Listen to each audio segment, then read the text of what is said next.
গোবিন্দ, কৌরব ও পাণ্ডবদের যুদ্ধে কি পরিণাম হবে আমি জানতে চাই। কেন সহসা এরূপ প্রশ্ন সখী?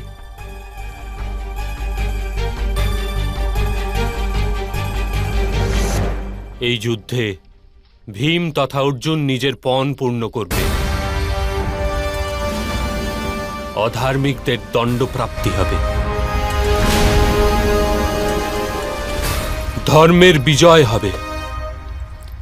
কার কার মৃত্যু হবে গোবিন্দ?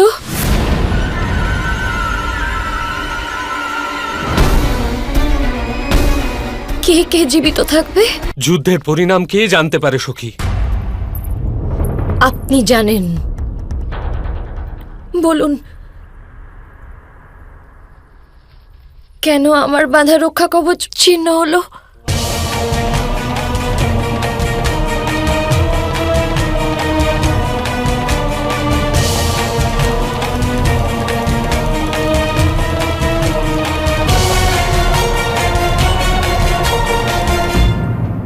আপনি বলেছেন অভিমন্যু পরিবর্তনের কারণ হবে, কিন্তু পরিবর্তনের প্রতি প্রথম পদক্ষেপ তার পুত্র ফেলবে। আপনি বলেছেন অভিমন্যুর পুত্র চক্রবর্তী সম্রাট হবে, কিন্তু হস্তিনাপুরের সিংহাসনের ওপর তো আমার জ্যেষ্ঠ পুত্র প্রতিবিন্দের অধিকার রয়েছে। প্রতিবিন্দের পুত্র কেন সম্রাট হবে না? অভিমন্যু স্বয়ং সম্রাট কেন হবে না?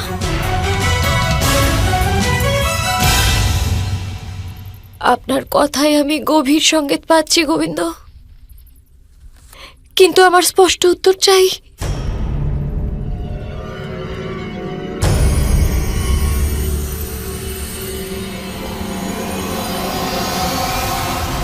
ভবিষ্যতের দুঃখ বর্তমানে সুখকে ভক্ষণ করে সখী। ভবিষ্যতের সুখ বর্তমানের দুঃখকে দূর করতে পারে না।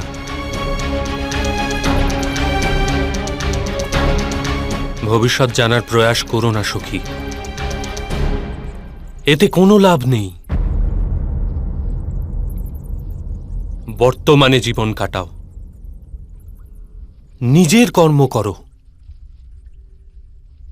আর ঈশ্বরের পরিকল্পনা তাঁর কাছেই থাকতে দাও।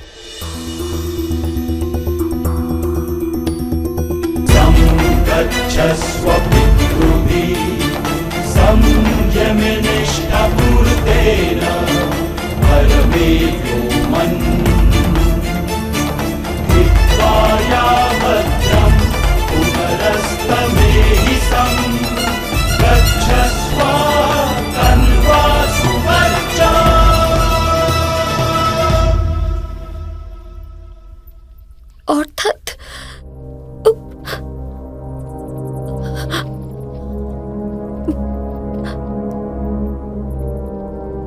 অভিমন্যুর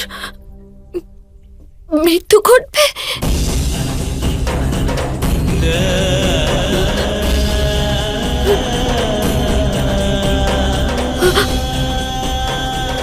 আর আমার 5 পুত্র গোবিন্দ, তাহলে কি ওদেরও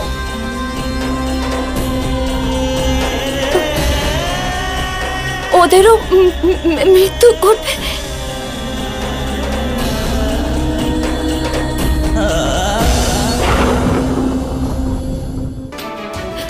গোবিন্দ, আমি আপনার কাছে হাত জোড় করে মিনতি করছি, এইবার অন্তত আমায় স্পষ্ট উত্তর দিন। বলুন গোবিন্দ, যুদ্ধের পরিণাম কি হবে আমি জানতে চাই। গোবিন্দ বলুন। যুদ্ধ তো সর্বদাই বিনাশ আনে পাঞ্চালী। রণভূমিতে পীড়া আর দুঃখই জন্ম নেয়। তুমি কেমন করে ভেবে নিলে যে তোমার জন্য কোনো সুখ থাকবে?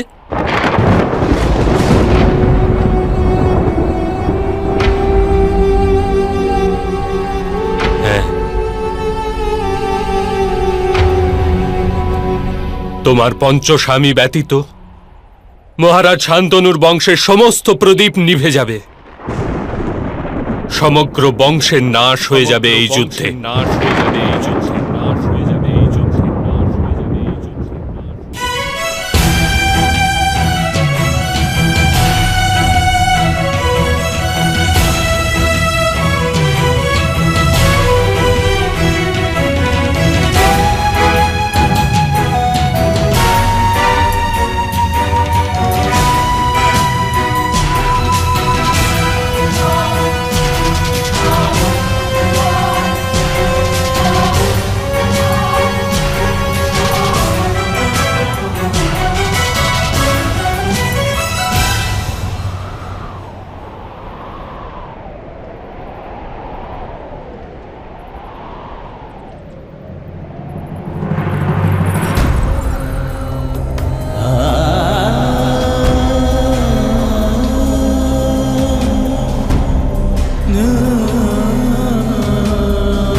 মহারাজ পাণ্ডু সমগ্র বংশ কি নিশ্চিহ্ন হয়ে যাবে এই যুদ্ধে? আবার সন্তানেরা সংঘর্ষের সময় যাদের স্মরণ করে আমরা শক্তি পেয়েছি, যাদের জন্ম আমাদের নতুন রূপে জন্ম দিয়েছিল,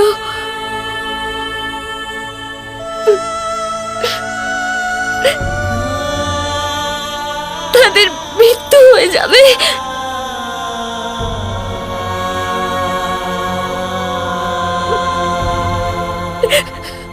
অর্থাৎ প্রতিদিন অদম্য উৎসাহে যে যুদ্ধের জন্য আমরা প্রস্তুত হচ্ছি,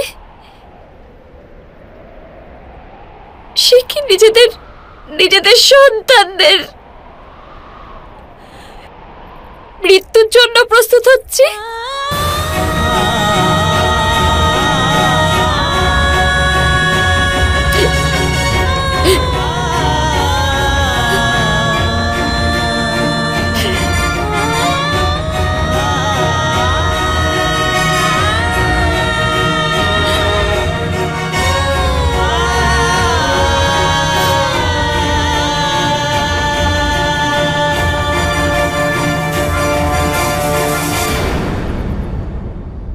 মানুষ জীবনের প্রত্যেক ক্ষণে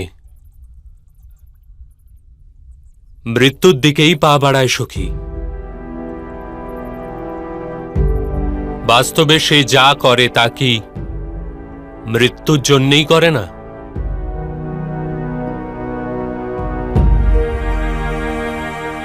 বসন্তে বিকশিত প্রত্যেক পত্র কি হেমন্তে ঝরে যাওয়ার জন্যই বিকশিত হয় না?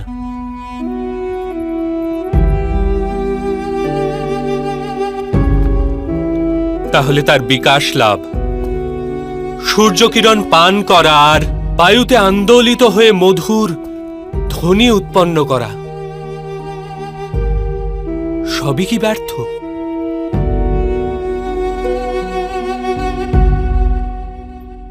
ঘূর্ণিঝড় যখন বৃক্ষকে আন্দোলিত করে, তখন সেই বৃক্ষের প্রত্যেক পাতার সমস্ত শক্তি লাগিয়ে সেই বৃক্ষের সাথে লেগে থাকার প্রয়াস করে।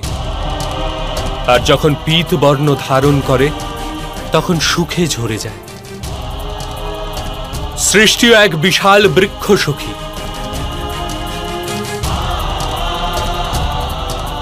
আর প্রত্যেক মানুষ, প্রত্যেক পশুপক্ষী এই বৃক্ষে উদ্গমিত ও মোচন প্রাপ্ত পত্রস্বরূপ। পত্রমোচন অনিবার্য, কিন্তু যতক্ষণ সে বৃক্ষে লেগে থাকে ততক্ষণ সংঘর্ষ ও শান্তি দুয়েরই আনন্দ নেওয়াও আবশ্যক।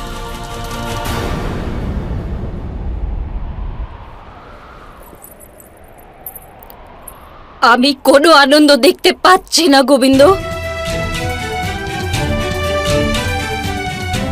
কারণ তুমি মোহজালে আবদ্ধ সখী। হ্যাঁ, আমি আবদ্ধ মোহজালে। কিন্তু এই যুদ্ধে যদি বিজয় প্রাপ্তিও হয়, তবু আমার তো কোনো সুখ প্রাপ্তি হবে না। সুখের জন্য যুদ্ধ করার কথা আমি কখন বলেছি সখী? প্রতিশোধ, সম্মান, সম্পত্তির জন্য যুদ্ধ করার পরামর্শ কবে দিয়েছি আমি?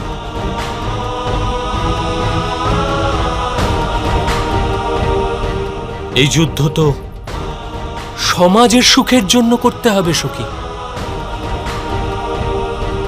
অধর্মের নাশ করার জন্য আর ধর্মের পুনঃস্থাপনা করার জন্য আমাদের যুদ্ধ করতেই হবে সখী। এত বড় বলিদান আমাকেই কেন দিতে হবে গোবিন্দ? কেন? শোনো সখী, মনুষ্য সমাজ কর্তৃক প্রস্তুত নীতি, আদর্শ ও ধর্ম, এই তিনই সমুদ্র তটে নির্মিত বালুকণার ভবনের ন্যায় হয়। সময়ের ঝাপটায় নিরন্তর ভাঙতে থাকে, এর নিরন্তর নির্মাণ করতে হয়। অন্যথা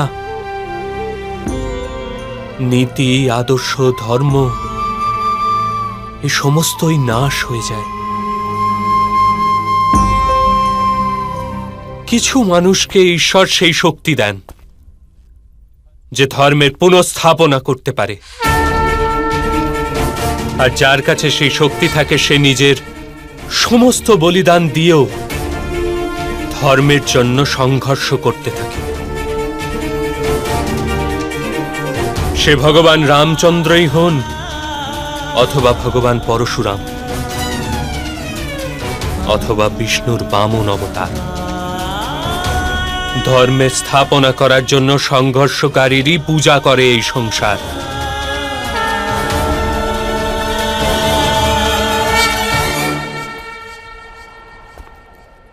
একটা কথা জেনে রাখো সখী, ধর্মের জন্য সংঘর্ষ করা কোনো কর্তব্য নয়, এ এক সিদ্ধান্ত, সংকল্প মাত্র। তোমার জন্য যুদ্ধ কোনো কর্তব্য নয়, সমাজের কারণে কৃত এক সংকল্প মাত্র। তুমি যখন ইচ্ছে এই সংকল্প পরিত্যাগ করতে পারো। কদাচিৎ তুমি পুত্র, পতি, পৌত্র আদির সুখ পেয়েই যাবে, কিন্তু কোটি কোটি মানুষের ন্যায় তুমিও সময়ের প্রবাহে তলিয়ে যাবে সখী। তোমার জীবন ব্যর্থ হয়ে যাবে।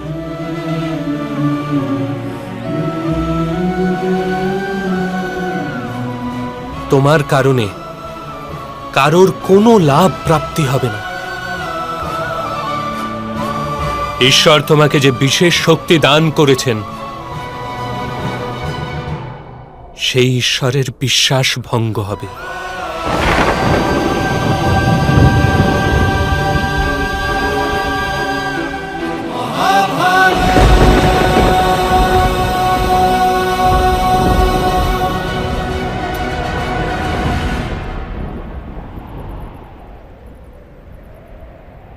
সিদ্ধান্ত তুমি নাও সখী।